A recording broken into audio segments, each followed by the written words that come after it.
address by His Excellency Matamela Cyril Ramaphosa, President of the Republic of South Africa.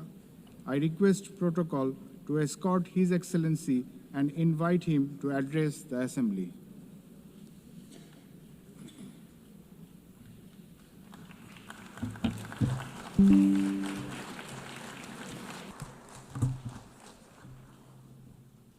Thank you, President of the 80th session of the UN General Assembly, United Nations Secretary General, Excellencies, Heads of State and Government, and ladies and gentlemen. 80 years ago, the United Nations was established to save succeeding generations of humanity from the scourge of war and to build a peaceful, prosperous, and just world arising from the devastation brought about by global conflict. Through the UN Charter, the nations of the world pledged to uphold peace, development, and human rights, which would be underpinned by international law. Now more than ever, we are called upon to uphold the values and advance the purpose of the United Nations. We are also called upon to advance cooperation and solidarity between nations. We are called upon to promote multilateralism and safeguard the institutions that enable it. South Africa's engagement in the international sphere echoes our domestic imperatives of eradicating poverty, reducing unemployment, and addressing the root causes of inequality. Our foreign policy is guided not only by the needs of our people, but also those of the continent of Africa and the global South. Inspired by our own history, South Africa strives to maintain world peace and also the settlement of all international disputes through negotiation and dialogue and not through war. We therefore welcome the strong partnership between the African Union and the United Nations in promoting peace, security, and stability on the African continent.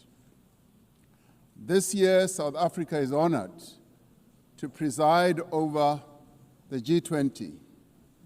This is the first time that G20 Leaders Summit will be held on the African continent, the cradle of humanity.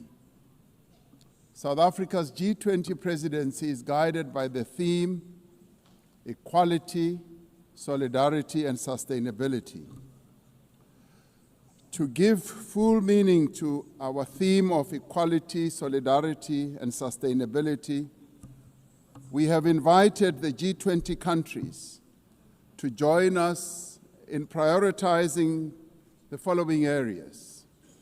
Firstly, in discussion to strengthen disaster resilience and response by addressing the increasing frequency and impact of climate-induced natural disasters. Secondly, to ensure that we have debt sustainability for low-income countries by crafting innovative ways to support countries to have low levels of debt to maintain economic stability. Thirdly, to discuss how to mobilize finance for a just energy transition by encouraging investments in renewable energy and sustainable technologies without foregoing what we would call baseload energy sources. Fourthly, by harnessing critical minerals for inclusive growth and sustainable development through the value addition processes, that is, beneficiation of these minerals at the source where the minerals are extracted, to foster the development of communities where these minerals are found. These priorities reflect South Africa's commitment to addressing global challenges and promoting inclusive growth and sustainable development. Our country's G20 presidency is a significant opportunity for South Africa to advocate for Africa's development agenda and to amplify African voices in global economic governance for a continent that is irreversibly on the rise. As member states of the United Nations, we have all adopted the Sustainable Development Goals. However, many of these goals remain elusive. There are many reasons that hold many countries back from fulfilling and implementing these development goals. Some of these reasons are lack of sufficient financial resources that can finance the advance that these countries need to make to fulfill those goals. Many countries with developing economies, especially in Africa and the global South, do not have adequate capital to finance their development goals. They are indebted and are paying much more on debt servicing than they do on health and education. In fact, these countries pay much more than countries in the North for their debt. Yet through global solidarity, by having fairer lending rules, especially for several of the global South countries, we can achieve our shared commitment. Through the G20 process, we are working towards building consensus on how this problem can be tackled, including the reform of international financial institutions, particularly multilateral development banks, to better tackle global challenges that many countries face. The multilateral trading system needs to be reformed as we reconfirm that the World Trade Organization remains the only multilateral body that is capable of managing differences and coordinating positions in global trade.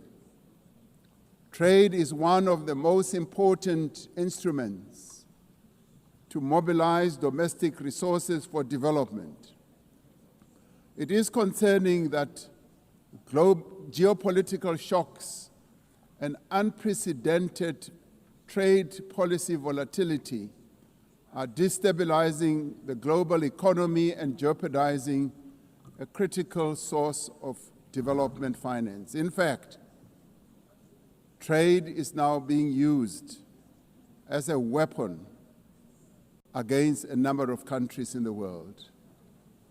We must redouble our efforts to strengthen the link between trade and development.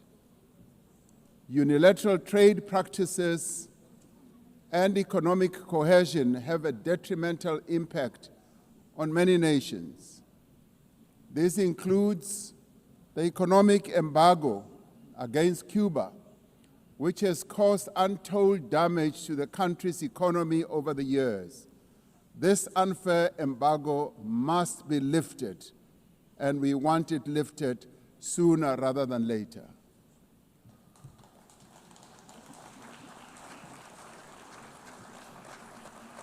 In the midst of global trade uncertainty, the African continent is providing a pragmatic example of constructive collaboration and cooperation by using the African Continental Free Trade Area as an engine for sustainable growth and development. This will, with commitment, become the central pillar of economic cooperation and integration for our continent. As part of the effort to build more inclusive economies, South Africa's G20 presidency has launched an extraordinary committee of independent experts on global wealth inequality. This committee, chaired by Professor Joseph Stiglitz, a Nobel laureate, will deliver the first ever report on global inequality to G20 leaders when they meet in November in Johannesburg in South Africa. Climate change is an existential threat. We are failing future generations by our inability to reduce global warming. Climate change is reversing economic growth and development gains in many countries, especially in the global south. Although Africa carries the least responsibility for climate change, many countries on the continent of Africa experience much of its harshest effects. Extreme weather events like floods and droughts are driving food insecurity, displacing populations, causing damage to infrastructure, and leading to the unnecessary loss of livelihoods. Member states must honor their undertakings and commitments in line with the guiding principle of common but differentiated responsibilities and respective capabilities. The Secretary General recently reported that global military expenditure has reached historic highs, just as the world is falling behind on its core development promises. We are building weapons when we should be building social infrastructure that advance the lives of our people. We are fighting wars that cause death and destruction when we should be fighting poverty and developing the livelihoods of vulnerable people. We must act decisively to silence all the guns everywhere to realize the goal of sustainable development and global peace. And I do believe that this is an objective that is possible to reach. As we commemorate the 80th anniversary of the UN, the relevance of this institution and various multilateral processes for the maintenance of international peace and security is being willfully undermined. There is an increasing reliance on unilateral military action in contravention of international law. The United Nations Security Council has proven to be ineffective in its current form and composition in carrying out its charter mandate to maintain international peace and security. South Africa remains deeply concerned by the erosion of the credibility of the Security Council and its failures to ensure accountability and uphold international law. As the security and humanitarian situations in the Democratic Republic of the Congo, Sudan, Gaza, and elsewhere deteriorate, it is a matter of great concern that there are countries that continue to violate international law and also defy the United Nations resolutions and rulings, also from bodies like the International Court of Justice. The establishment of the Hague Group and the Madrid Group aim to reaffirm the primacy of international law, promoting accountability and ensuring support for a just peace. We cannot and should not accept that members of this organization continue willfully to violate without consequence the charter that we have all agreed to uphold. Therefore, as nations that have pledged to uphold the UN Charter, we have the ultimate responsibility to ensure and protect the rights of the Palestinian people to self-determination, consistent with the case that South Africa brought before the International Court of Justice. There is growing global consensus. There is growing global consensus that Israel is committing genocide in Gaza. Just last week, the United Nations Independent International Commission of Inquiry found that Israel is responsible for the commission of genocide in Gaza. As Palestinians continue to face genocide and famine, we have a duty to act. South Africa has acted in the interest of saving lives by insisting that the International Court of Justice should make a ruling that indeed genocide is being committed in Gaza and that it should stop. And we stand here to say it must stop.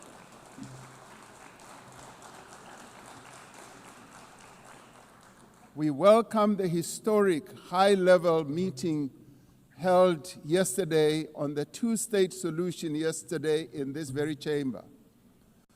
This reflects the determination of the global majority, a global majority that now stands at 142 and more countries, that Palestinians deserve a peaceful state alongside a peaceful Israel.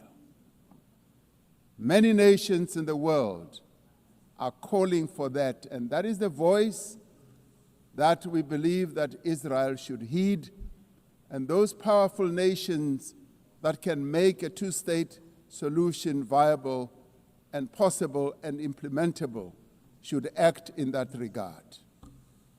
The long overdue announcement by increasing number of countries to recognize the state of Palestine is testament to this determination.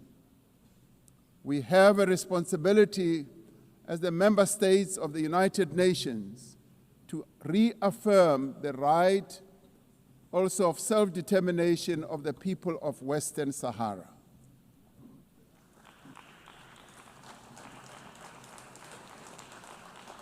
The very first resolution of the United Nations General Assembly in January of 1946 called for the elimination of atomic weapons. The resolution was passed shortly after the catastrophic use of atomic bombs on Hiroshima and Nagasaki that killed thousands of people. Decades later, we have not made significant progress in the fulfillment of the commitment to nuclear disarmament. In 2026, next year, South Africa will be presiding over the first review conference of the Treaty on the Prohibition of Nuclear Weapons. This treaty reaffirms that there is no greater assurance of non-proliferation than the complete prohibition of nuclear weapons. I was glad to hear that a number of leaders stood here to speak against nuclear weapons and the use thereof. This year we celebrate the 30th anniversary of the Beijing Declaration and Platform for Action as a roadmap for the achievement of gender equality, the empowerment of the women and girls of the world. South Africa reaffirms its unwavering commitment to the empowerment of women and their full, equal, and meaningful participation in all spheres of life. Yes, we would support also the election of a female Secretary General of the United Nations. The Beijing conference milestone reminds us of our shared responsibility to advance human rights, dignity, and justice for all. We are all equal, men and women, and there is no reason that we continue to hold the women of the world backwards. The right to development must be central to the policies and operational activities of the United Nations and its specialized agencies, programs, as well as funds. It must be at the core of the policies and strategies of the international financial and multilateral trading systems. As we celebrate 80 years of the United Nations, we must seize the opportunity to build a better United Nations for the next 80 years. What is needed now is a stronger and more capable United Nations, a United Nations that is based on the renewed commitment to its founding principles. We must invigorate the negotiations on the Security Council reform at the intergovernmental negotiations in the General Assembly, including by initiating text-based negotiations. The Security Council must be accountable. It must also be representative. It must be democratic and effective in executing its mandate. We can no longer accept that a large portion of the world's population is not represented in the United Nations Security Council. My own continent, Africa, home to 1.4 billion people, as well as South America, are not represented in the United Nations Security Council. This is unjust, this is unacceptable, and it must end. We want representation in the Security Council.